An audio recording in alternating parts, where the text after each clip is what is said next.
السلام علیکم ورحمۃ اللہ وبرکاتہ۔ امید ہے تمام دوست خیریت سے ہوں گے۔ اگر آپ نے ابھی تک میرے چینل کو سبسکرائب نہیں کیا تو پلیز میرے چینل کو سبسکرائب کریں۔ اسکرین پر ریڈ کلر کا آپشن شو رہا ہے، آپ اس کے اوپر کلک کر دیں اور میری ویڈیو کو لائک اور شیئر کریں تاکہ آپ کے پاس ہماری ویڈیو آسانی کے ساتھ پہنچ سکے۔ آئیے اپنے آج کے موضوع کی طرف چلتے ہیں۔ قرآن مجید میں اللہ تبارک و تعالیٰ کا ارشاد ہے، یا ایھا الذین آمنوا کتب علیکم الصیام کما کتب علی الذین من قبلکم لعلکم تتقون۔ فرمایا اے ایمان والو، تم پر روزوں کو فرض کیا گیا جیسا کہ تم سے پہلے لوگوں پر فرض کیے گئے تھے، لعلکم تتقون، تاکہ تم متقی بن جاؤ، پرہیزگار بن جاؤ۔ روزے کا لغوی معنی ہے رکنا، ترک کرنا، چھوڑنا، اور شریعت کے اندر ایک بالغ مسلمان کا صبح سے لے کر طلوع فجر سے لے کر غروب آفتاب تک کھانے سے، پینے سے اور جماع سے اپنے آپ کو روکنے کا نام روزہ ہے۔ تحویل قبلہ کے بعد 10 شعبان کو مسلمانوں پر روزے فرض کیے گئے۔ پہلے نماز کو اللہ نے فرض کیا، پھر زکوٰۃ کو فرض کیا، اور اس کے بعد روزوں کو فرض کیا۔ اس کے اندر حکمت کیا ہے؟ حکمت یہ ہے کہ نماز کا پڑھنا آسان ہے، سہل ہے، آسانی کے ساتھ ادا کی جا سکتی ہے، اس لیے پہلے نماز کو فرض کیا۔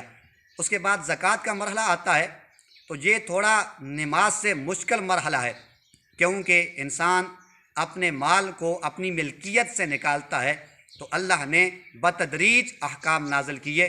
اس کے بعد زکوٰۃ کو اللہ تبارک و تعالیٰ نے مسلمانوں پر فرض کیا۔ اس کے بعد روزے کا مرحلہ آتا ہے، کیونکہ صبح سے لے کر شام تک انسان کا اپنے آپ کو پانی پینے سے روکنا، کھانے سے روکنا اور اسی طرح جماع سے روکنا، یہ تھوڑا مشکل مرحلہ ہے، تو اللہ نے تیسرے مرحلے پر روزوں کو مسلمانوں پر فرض کیا۔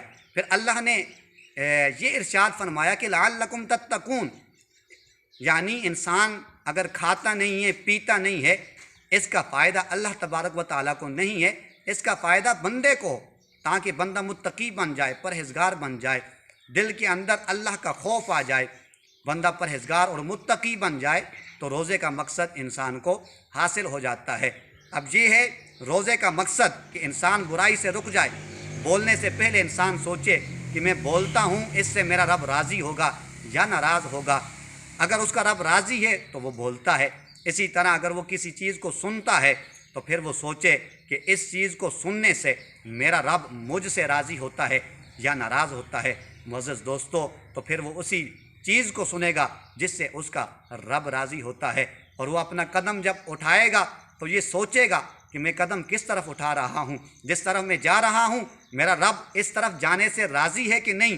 اگر رب ذوالجلال بندے کے اس طرف جانے پر راضی ہے تو پھر اس طرف اگر چلا جائے گا تو وہ متقی ہے، اللہ کا فرما بردار بندہ ہے۔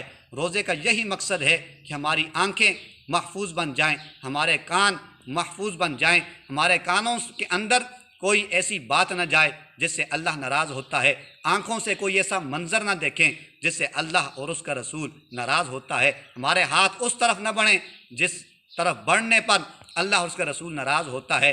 یہی روزے کا مقصد ہے۔ انسان اگر صبح سے لے کر شام تک نہیں کھاتا تو اس کی شہوانی طاقت کمزور ہو جاتی ہے اور روحانی طاقت بڑھ جاتی ہے، اور جب انسان کی روحانی طاقت بڑھتی ہے تو پھر وہ انسان تقوی کی منزلیں طے کرتا ہے اور اللہ کا قرب اسے نصیب ہو جاتا ہے۔ اللہ تبارک و تعالیٰ اس ماہ مبارک کے اندر ہمیں کثرت کے ساتھ قرآن کی تلاوت، کثرت کے ساتھ ذکر اذکار، درود پاک کی کثرت کرنے کی توفیق عطا فرمائے اور اس ماہ مبارک کا احترام کرنے کی توفیق عطا فرمائے۔ امید ہے آپ کو ہماری ویڈیو پسند آئی ہوئی ہوگی۔ اسی طرح کی مزید ویڈیو حاصل کرنے کے لیے ہمارے چینل کو سبسکرائب کریں۔ وآخر دعوانا ان الحمدللہ رب العالمین۔